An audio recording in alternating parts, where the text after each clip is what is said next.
नमस्कार दोस्तों, मैं पंकज। स्वागत है टैली ट्यूटोरियल में। चलिए शुरू करते हैं।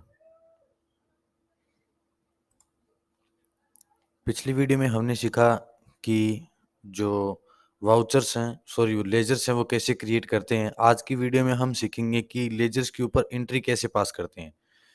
तो हमारी एंट्री पास करने के लिए हम वाउचर्स में जाते हैं, ठीक है। वाउचर एंट्री कैसे पास करते हैं? तो पहला हमारा होता है अकाउंट वाउचर, और दूसरा इन्वेंट्री वाउचर होता है, और तीसरा होता है accounts with inventory voucher. Accounts voucher में क्या होता है कि इसमें अकाउंट की एंट्री की जाती है, ठीक है। सिर्फ जो मनी का लेन देन होता है उसकी एंट्री।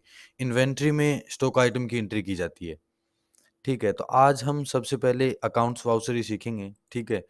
और ठीक है, तो सबसे पहले कहाँ से शुरू करते हैं कि एक कंपनी बनाएंगे, ठीक है। उस कंपनी में हम वाउचर एंट्री करना सीखेंगे। तो चलिए टैली में चलते हैं। टैली में हम आ गए। टैली में हमारे पास ये लेफ्ट हैंड साइड में देखिए आप, रोहित प्राइवेट लिमिटेड एक कंपनी है, ठीक है। मैं थोड़ा जूम करके दिखाता हूँ आपको। ये देखिए, रोहित प्राइवेट लिमिटेड एक कंपनी है हमारे पास, ठीक है। इस कंपनी में हमने ये नई कंपनी बनाई है, ठीक है। इस कंपनी में हम वाउचर एंट्री पास से करेंगे, ठीक है। ये अकाउंट्स इन्फो इन्वेंट्री हम छोड़ देते हैं फिलहाल। अकाउंटिंग वाउचर में जाएंगे, इंटर करते हैं। ये हमारे पास आ गया सबसे पहले। अगर आप सबसे पहले अगर ओपन कर रहे हो ना, टैली के अंदर सबसे पहले ओपन कर रहे हो, तो आपके पास ये आएगा, पेमेंट वाउचर लिखा हुआ आता है आपके पास ऐसे यहाँ पे, ठीक है। पेमेंट वाउचर लिखा हुआ आएगा। और ये देखिए यहाँ पे मैं थोड़ा जूम करके दिखाता हूँ आपको। ये देखिए यहाँ पे कॉन्ट्रा के लिए F4 रहता है, और पेमेंट वाउचर के लिए F5 रहता है, और रिसिप्ट वाउचर के लिए F6 रहता है। हम सबसे पहले रिसिप्ट वाउचर की एंट्री करते हैं, ठीक है। आपको पता चल गया हो, यहाँ पे शॉर्टकट कीज है, इस साइड से आप प्रेस कीजिए, ये हमारा आ गया।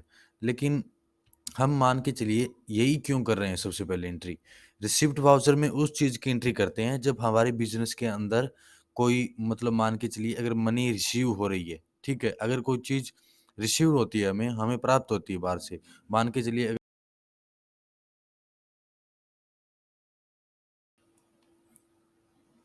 अगर हम बिजनेस के अंदर मनी इन्वेस्ट कर रहे हैं, ठीक है, या फिर कोई गुड्स हम कैश बेस पे बेचते हैं, तो उसकी एंट्री हम रिसिप्ट वाउचर में करते हैं। तो यहाँ पे हमारे पास आज रोहित कुमार हैं। रोहित कुमार ने अपना बिजनेस स्टार्ट किया 10 लाख रुपए में, तो उसकी एंट्री हम कैसे करेंगे टैली के अंदर, ठीक है दोस्तों। ठीक है, टैली खोल लिया मैंने, रोहित प्राइवेट लिमिटेड, ठीक है। इसके अंदर जाएंगे और अकाउंटिंग वाउचर में जाएंगे। यहाँ पे देखिए हमारे पास, ठीक है, एंट्री मैंने कर रखी है। मैं आपको दिखा देता हूँ एक बार, ठीक है, आपको समझ में आ जाएगा। और शिफ्ट वाउचर की एंट्री हम आगे बढ़िया तरीके से करेंगे, ठीक है। ये देखिए यहाँ पे सबसे पहले शुरू करते हैं, ठीक है। ये क्रेडिट में, यहाँ पे देखिए मैं थोड़ा जूम करके दिखाता हूँ आपको। क्रेडिट में मैंने लिया है कैपिटल अकाउंट, ठीक है। कैपिटल अकाउंट मैंने क्रेडिट में लिया है, और इसमें 10 लाख रुपए कितने किए हैं मैंने, क्रेडिट किए हैं। 10 लाख रुपए किए हैं मैंने, ठीक है। उसके बाद में, ठीक है, 10 लाख रुपए कर दिए मैंने इसमें। और डेबिट में मैंने की कैश, क्योंकि कैश अकाउंट के अंदर हमारा जो है वो डिपॉजिट हो रहा है पैसा, ठीक है। तो इसमें मैंने कैश रखा है और इंटर इंटर किया है। नरेशन में मैंने लिखा है being capital bring into business, ठीक है। मतलब इसका क्या होता है कि हमारे बिजनेस के अंदर जो हमने पैसा है वो लेके आए हैं। ये नरेशन क्यों लिखा जाता है? नरेशन मतलब अगर मान के चलिए अगर एंट्री ऊपर पास कर रखी है, वो अगर किसी को समझ में नहीं आ रही है, वो नॉन कॉमर्स स्टूडेंट है, या जो हाँ आपका बिजनेसमैन है, मालिक है, उसको समझ में नहीं आ रहा है, तो वो नीचे का जो नरेशन देख के पता लगा सकता है कि being capital bring into business narration लिखते हैं उसके लिए। ये आपके लिए चीज़ें नहीं है, धीरे धीरे आगे अगर आप एंट्री करोगे तो सीखोगे। बार बार प्रैक्टिस करना। अगली वीडियो में मैं कई सारी रिसिप्ट वाउचर की एंट्री की जो प्रैक्टिस फाइल है वो लेके आऊँगा, और हम पूरी एंट्री करेंगे और बढ़िया तरीके से और सीखेंगे। आज के लिए इतना ही, मिलते हैं अगली वीडियो में। धन्यवाद।